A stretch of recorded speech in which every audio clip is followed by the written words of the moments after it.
এই দোয়াটা পড়ার দরকার আছে না নাই? সকালবেলা যদি পড়েন 3 বার, সারাদিন তারা আপনার জন্য মাগফিরাতের দোয়া করবে। আর ওই দিন ইন্তেকাল করলে আল্লাহ তাআলা শহীদ হিসেবে আপনাকে কিয়ামতের দিন দাঁড় করাবে।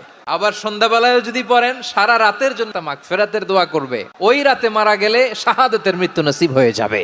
সকাল সন্ধ্যার যে জিকির, এই জিকিরের অন্তর্ভুক্ত করে নেবেন এই ওয়াজিফাটা।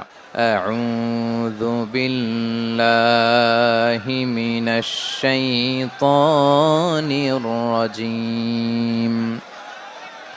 বিসমিল্লাহির রহমানির রহিম।